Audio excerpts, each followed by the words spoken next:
Ladies and gentlemen, Donna Langley. This is Can. Stand up. Stand up. Standing ovation.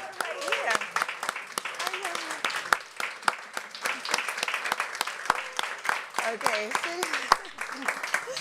Please have a seat, photographers. You have 1 minute for photos. In the meantime, if you could turn off your mobiles or put them on silent, it will be highly appreciated, guys. 1 minute. Hey. Yeah. Yeah. Upright, please. Straight step, please. Hey. On the left, please.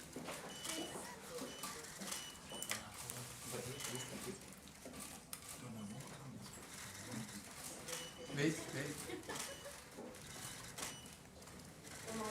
Then, Okay, thank you. We're going to start now. 4, 3, 2, thank you, guys. Thank you. Donna, welcome to Cannes. Thank you already very received much. The standing ovation. I have. You've I'm already great. been in the lights. Thank you.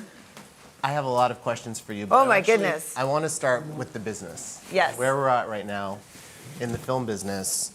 And I wanted to start by asking you, what do you see as consistencies in the theatrical film market right now? What are the strengths? What are the weak spots? And what are you looking at when you're greenlighting a movie? Well, you know, what we're experiencing across the whole media landscape really are the trends that were really put in motion before the pandemic, but were accelerated by that. So we're seeing a shift in consumer behavior, which is driving, you know, a lot of rethinking and reshaping of our business, right? So theatrically, you know, the global marketplace is down about 20%. Actually, right now it's down more. I'll get back to that in a second. But we're generally down about 20% from pre-pandemic times, so from 2019 to now. And we don't really think we're going to recapture that. It's okay. I think as an industry, we can withstand it. But the strikes last year impacted us again. And there's just less volume going through the marketplace at the moment. And I think, you know, I mean, I know how I am as an audience member. You know, if there's not too many things to go see, you kind of lose the habit. You lose the will to, you know, get yourself up off your couch and go and go to a movie. And so, and there's so many good options, of course, at home with streaming. So we need volume to come back. We need, you know, we need more movies and great movies in the marketplace. So that's one big trend. And the other thing, of course, is what does the audience want to turn out for? As we saw last year with the great Oppenheimer, you know, big all-audience, highly cinematic experiences that you can go see on an IMAX screen or a large format screen are definitely what the audience seems to be very excited about. So, I wanted to talk to you about Barbenheimer, or more specifically, Oppenheimer. yes, So- that's a better way. so, We love Barbie, but on this- we don't love smushing them together. And they're separate now. They're different now. Yeah. On the studio side of Universal last year, you had a tremendously successful year. So you had the Super Mario Brothers movie, Cocaine Bear, Megan, Fast 10, and Oppenheimer, which grossed nearly $1 billion and won 7 Oscars. What was the lesson for Oppenheimer for you? That there are no rules in the movie business. You know, I remember when we bought the film, you know, it was one of those funny things because it was highly competitive. Everybody wanted it, of course. Who wouldn't want a Christopher Nolan film? And then when we got it, it was immediately deemed a disaster before it had come out because it was going to be, you know, Deemed by who? Critics or no, the sort of industry Okay. gossip, if you will, that it would be a, you know, a drama. Historical drama, and it's how could that possibly? And we paid too much for it. So of course the rest is history. There, and we never thought that. And I don't really think that people thought that either. But you know, I think I think what Oppenheimer shows you is, if you make it, they will come. If you make it great, they will come. And you know, look, we had a world-class master filmmaker at the helm of that story.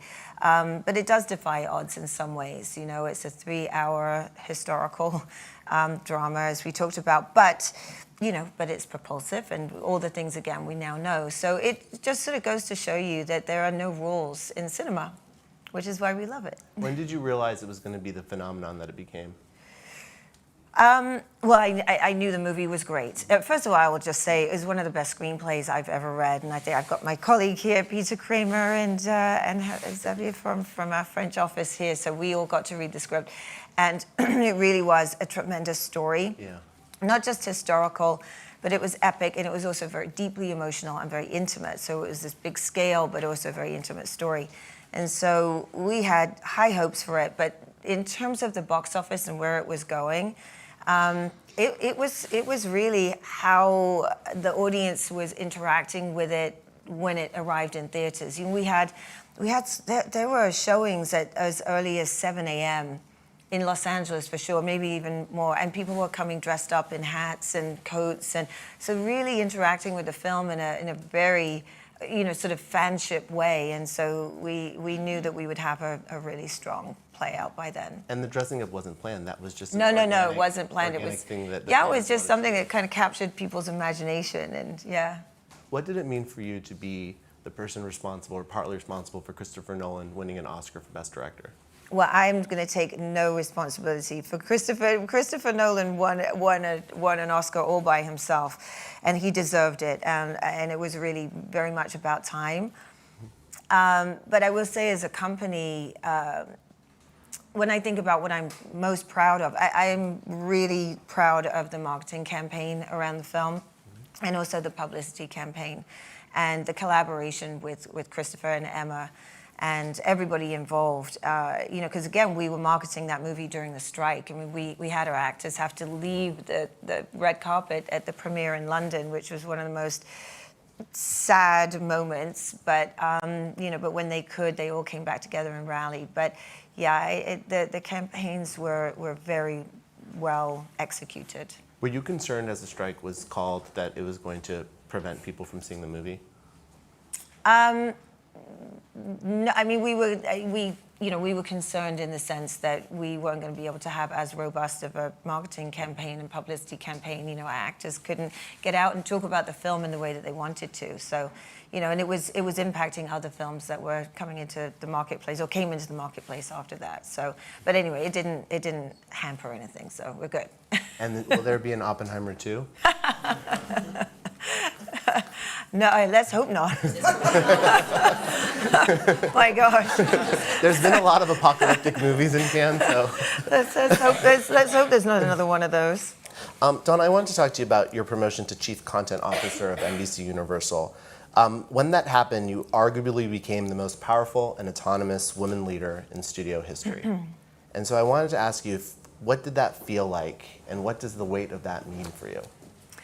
Well, I don't look at it in terms of power dynamics, but the responsibility to have all of content in some ways, you know, report up to me is really exciting. It's a really great opportunity because, you know, companies like ours, big media companies, we have so many great assets across. You know, we have everything from the film studio and then the specialty film studios. We've had 2 animation studios. And then on the television side, from, you know, late night, Jimmy Fallon, Seth Meyers, SNL, you know, we've got these amazing brands and, you know, franchises, if you will. And so the idea that we can really now go in with a concerted strategy to maximize those across the entire portfolio, because we've also got many different distribution opportunities, right? So it's really exciting, and I think the best is yet to come. It's best laid plans, but yeah, it's in motion. Can you talk a little bit about the synergy between the film side and the TV side, and how the two connect now? Yeah, you know, I think where we've seen it the best is around some certain properties that we have that, well, actually I'll start here. So one of the things that we do is our films, after they've been in the theatrical marketplace and home entertainment, they then go to streaming to Peacock. And that is really good for the film economics, but it's also really good for Peacock. So it's really helped fuel their subscribership, and that's all domestic US only, so not so interesting maybe for this audience. But the live stream maybe. There's a lot. There's some Americans. There's who do. some Americans. Yeah. So that's one way, but also, there's deals with filmmakers that go across. Jordan Peele, David Leitch, and Kelly McCormick, and Judd Apatow, to name a couple. Ted is actually a recent, success story. So Ted, the film, the foul-mouthed teddy bear. With Mark Wahlberg. Yeah, with Mark Wahlberg, directed by Seth MacFarlane. He has a deal with a TV studio, and he recently just made a TV show, which is a prequel to the movie, and then he's going to do a second season of that, and so that's a nice sort of synergistic thing. So plenty more opportunities to come, but those are just a couple of ways. So there's a potential to look at a hit movie even from a few years ago and to bring it back as a different iteration on television. Yeah. We did it with Pitch Perfect, and there's a couple of other things that we're looking into. Fast and Furious is a good title, a good one. I've heard of that movie. Yeah? Yeah. Yeah? I'm actually. I bet you haven't seen any though, have you? I'm a huge fan of the Fast and Furious franchise. I've seen all of them several times, I think. And I wanted to talk to you about your collaboration with that team, because that franchise really changed the movies, and I think it doesn't get enough credit. People always talk about Marvel and comic book movies, but what Fast showed Hollywood, really, in terms of continuing a story and a franchise and making sure that a cast is diverse and speaks to the audience, is very, very groundbreaking, and wanted to talk to you a little bit about that. Yeah.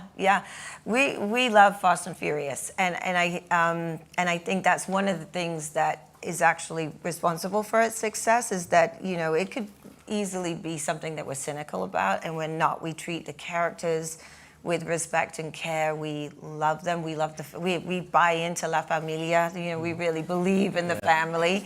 We believe it exists. We believe that Dom Toretto is a real guy. He is real. Do you have his number? Yeah, I do actually, by his speed dial.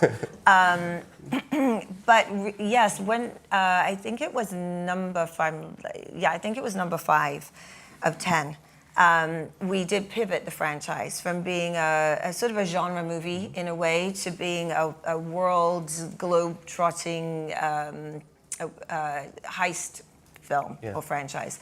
And we added Dwayne Johnson to the cast at that time, amongst a few others. And that was really the thing that pivoted, and it sort of took us out of being, again, this sort of, gearhead car movie to something that was much broader in terms of the audience and much more global.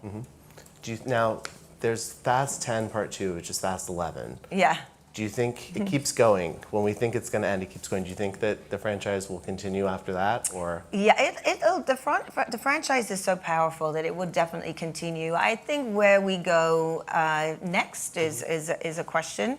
There's a couple of different pathways, and we are actually looking to pivot another time and to sort of maybe bring it back to the streets of LA, maybe make it a little bit more intimate of a story. I don't know. I'm going to toss this to my colleague over here, Peter Kramer, who is hard at work developing the stories. But there's also so many characters and ways to expand it. Again, we just talked about television. There's a lot of gas left in the tank, petrol left in the tank. I was overhearing Peter talk about a movie. It's a small movie that you guys have coming out called Wicked. Oh. I don't know if you guys have heard about it or not. But what can you tell? Is there anything you can tell us about Wicked? The trailer was released this week. There's so much excitement and enthusiasm for it. And I know you're a huge Broadway fan. Yeah. I do like Broadway.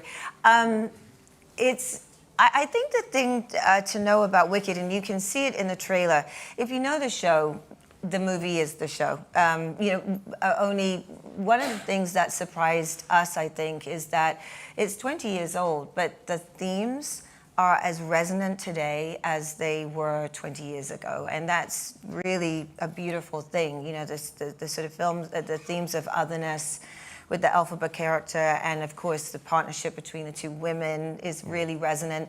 And there's a whole storyline with the animals in the show, if you haven't seen it, that they are ostracized and silenced. And so again, if you think about today's politics, it really fits nicely. If you don't know the show, and there are some territories around the world where the show did not travel to, the thing to know about the show is, it's a musical. The thing to know about the movie, it's a musical, but it's got magic. It's got flying monkeys. It's The Wizard of Oz. It's Wonka. It's a big world-building, epic adventure with this beautiful friendship at the center of it.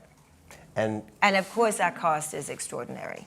And do you, when the trailer comes out and everyone gets very excited, do you go online and do you look at the comments and what people are yes. saying? You're monitoring it in real time? It's so great. And with this one in particular, there's, people post videos of themselves watching the trailer. It's so much fun. It's so great. Yeah. When it's a reception like that. Oh, yeah, we like all of the accolades that we can get. Yeah. Have you listened to the soundtrack on repeat?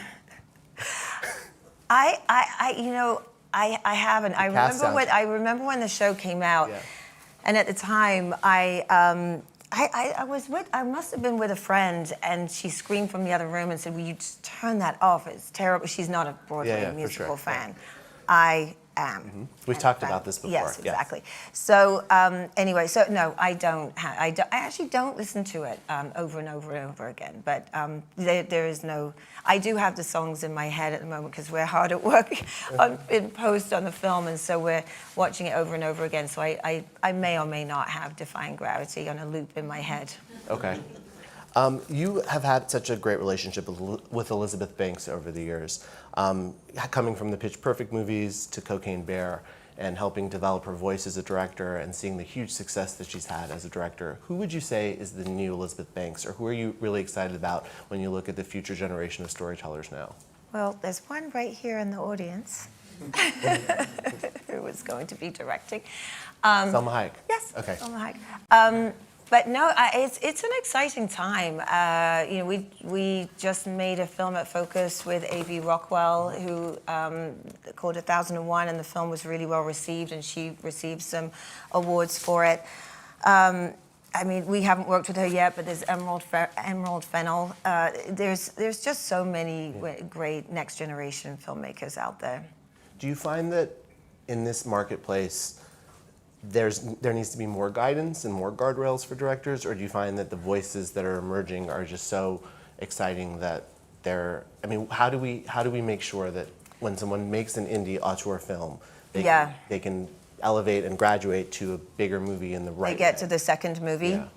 It's something that there are a number of initiatives and programs around, and of course, we're here with the Caring Women in Motion, and so programs and initiatives that they have that supports, of course, not just female directors, but women in all disciplines of art. But the Sundance Institute does a great program around getting female directors to their second movie, because there's a huge drop-off there. We have initiatives at the company that support. So I think on the good news side of things, just the proliferation of streaming and the volume of things that are made has given more opportunity, but it's never going to be enough, and we have just always got to keep pushing. It's a very, very hard job for women to do when they're,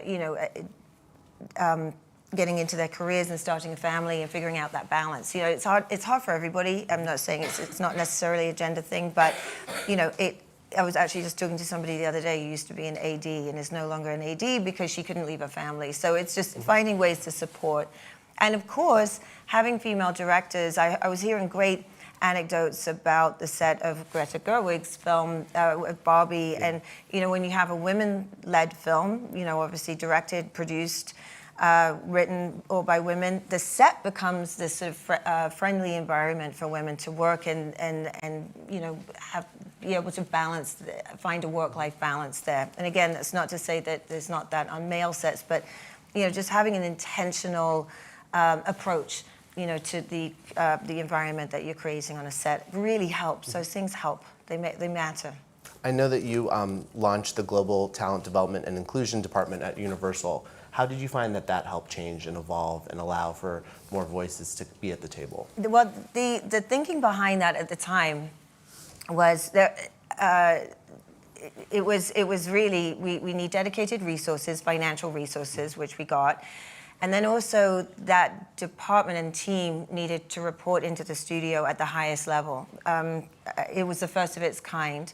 Prior to that, these initiatives would report into HR, or it would report into the place where the wrong place. The wrong place. You're not accessing money, right, and you're not accessing decision-making power, right? So having getting those things out of the way, giving, it made a really big difference, actually. And so, yeah, here we are today. And speaking of things changing, obviously we are in Cannes, where Harvey Weinstein used to always come, and you greenlit She Said, which was the story of Harvey's downfall. Can you talk a little bit about the process of that and what appealed to you about telling that story, obviously with the female director, 2 female leads, and discussing this moment and female producer and female sort of crew too?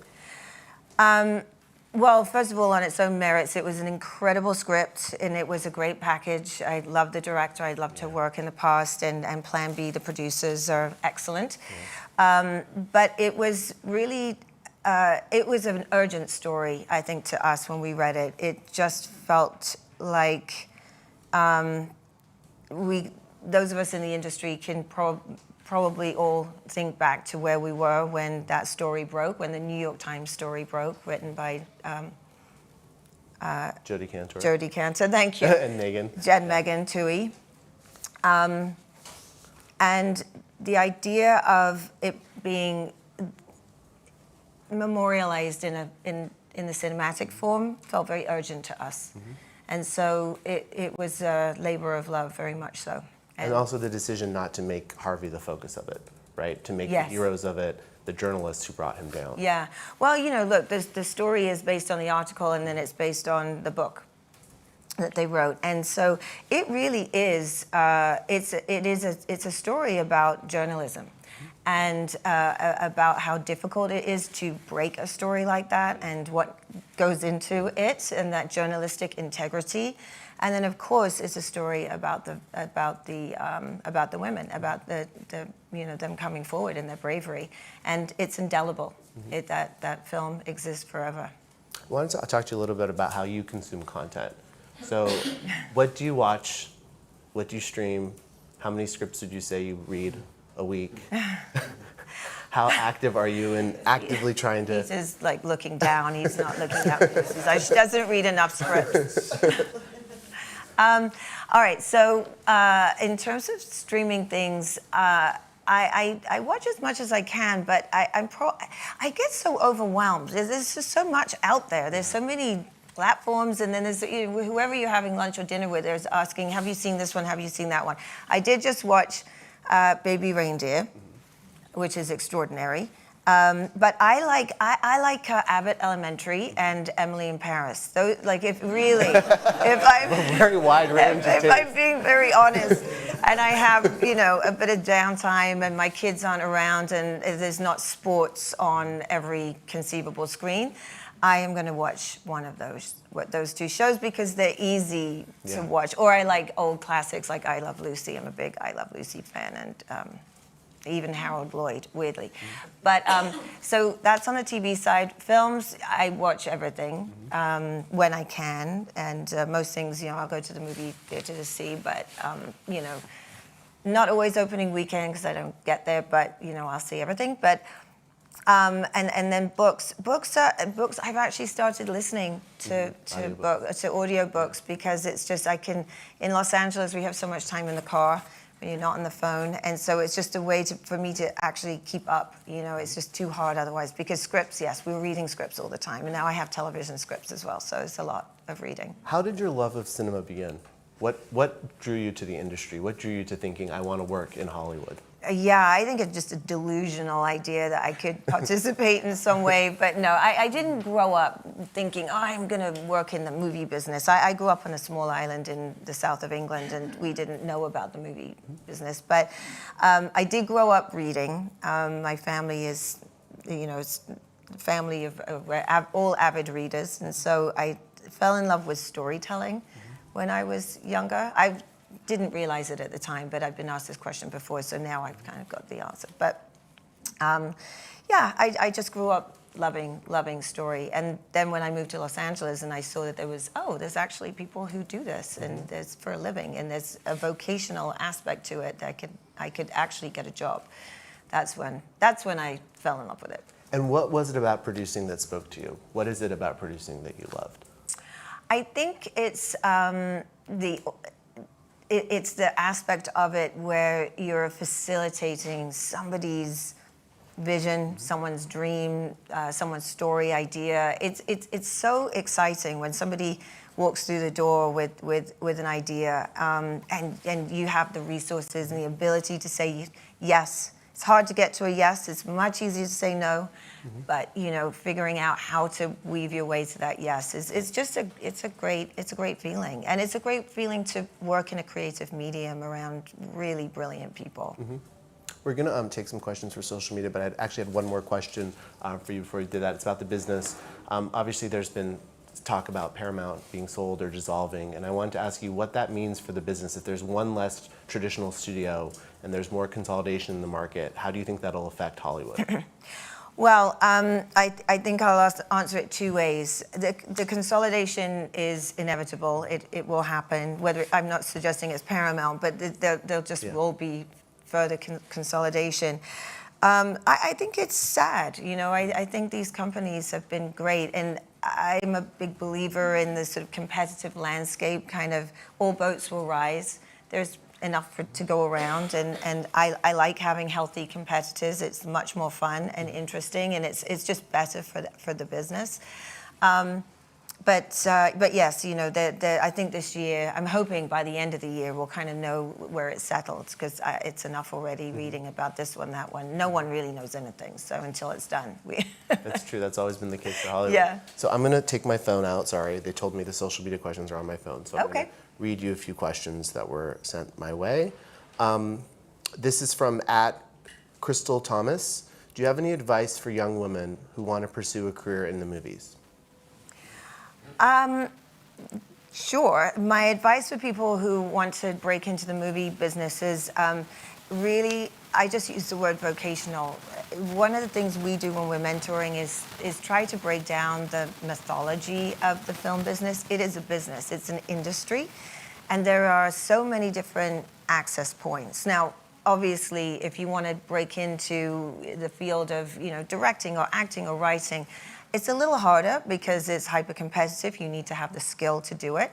But even there are programs and initiatives and ways that you can participate there depending on your experience level and your skill.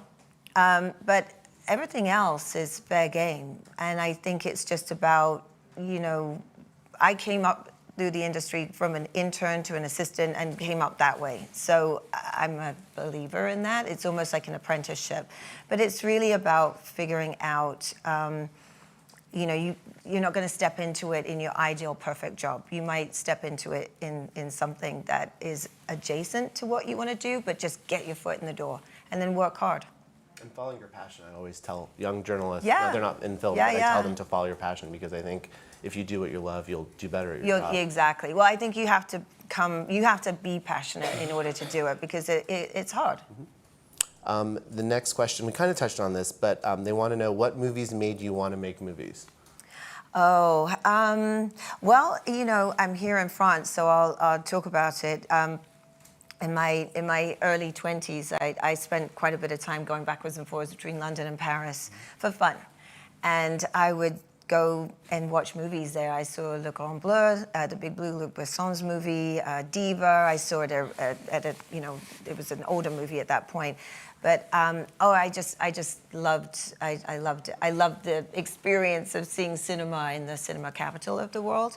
But also I fell in love with films that had something to say. Oliver Stone's here at the festival, and I loved the films that he was making and writing, Midnight Express and so on. Films that were really about something, and I know how they moved me.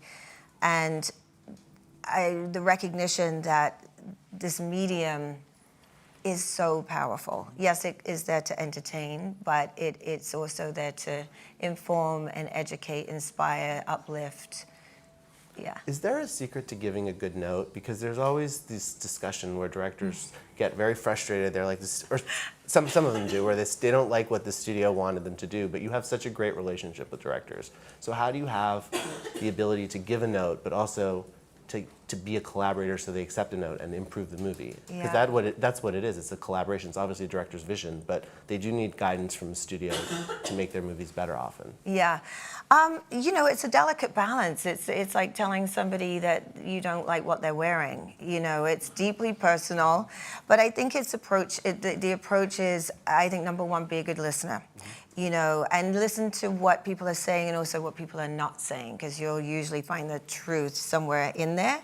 But approach with compassion. You know, somebody who's written a script or directed a film or created anything, their life is in there, you know, their feelings are in there. It's not dispassionate, right? And so approaching with that with the understanding and the empathy of that, but also I'm a big believer in just being straightforward and forthright and honest. You know, in small doses, helpful doses, I think people appreciate that, because then they come to know that they can trust what you're saying is what you mean. You know, there's no hidden meaning behind the note. It just is the note. The next question is, are there any movies you're very excited about seeing in Cannes while you're here?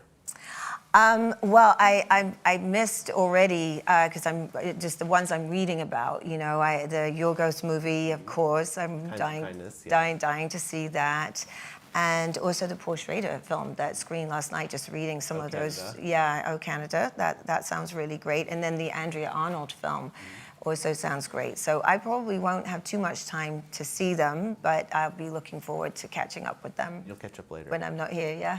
We're going to now take some questions from the audience. You, someone else is mediating, not me. Someone's going to be bringing a microphone, I believe. Hi. I'm sorry. I'm sorry. I wrote my question and I forgot it. Wait a second. I'm really sorry. Okay. Hi. Hello. Hello. Why do you think programs like Women in Motion and other initiatives are important to advance to equality? And how can it be achieved? Well, so I think the importance of them is when a company with resources shines a light on something that is important to our culture and to our society. It's a powerful thing. Just that action alone speaks volumes. It is important enough to this company that doesn't have to do this to do it. It means they care, and it means this work is important to accomplish, right? And then I think what I love about Women in Motion is I love that it's global. I love that it goes across the different creative disciplines, so it's not just focused on one thing. I was just hearing about a photographic event that's happening in New York coming up, and another in Japan, and it's just, you know, it's so wide-reaching in that way. So it's going to touch a lot of people and facilitate a lot of people's careers, which is really, really wonderful. But yeah, it's you know, again, it sort of takes a village, right? And it takes a lot of people with the ability to do something to, you know, create these platforms to raise up people's voices. Thank you. Thank you so much. Thank you. Great question. Next question, please. Here. Oh, you're here. Yeah. Hi. Hi. Yeah, my question, I guess, is more about how prolific a female director can be, because, like, someone like Yorgos Lanthimos is literally churning out. You know, he has this film here, and he had Poor Things like only like a couple of months ago, even. And you know, the male directors I look up to, they have this great body of work, and then a lot of the female directors that I look up to, they're making not as many films and not as often. So I guess maybe what do you think about that, and what can be done to kind of help that? Yeah, I think the volume question is very specific to the director. I think Yorgos is in a league of his own in terms of how often he works, you know. I think that seems like a personal choice to him. But I look at, somebody like Christopher Nolan who will make a film every 3 to 4 to 5 years. That's a personal choice. And so I think the focus should be less on volume and more on consistency. That's really, to me, that would be the measure of a successful directing career. Yeah. But like, I guess my question is like, how do we make it more consistent, I guess? Yeah.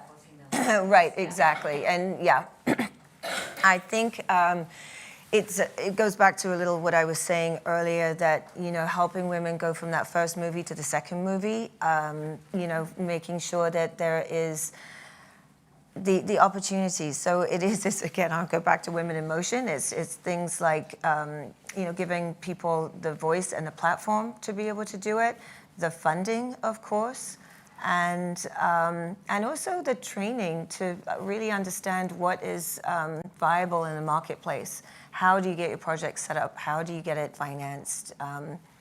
Those are the areas that I always look. I always look at early career opportunities really as the areas to focus on and put resources towards. Yeah. Thank you. Next question, who has the mic?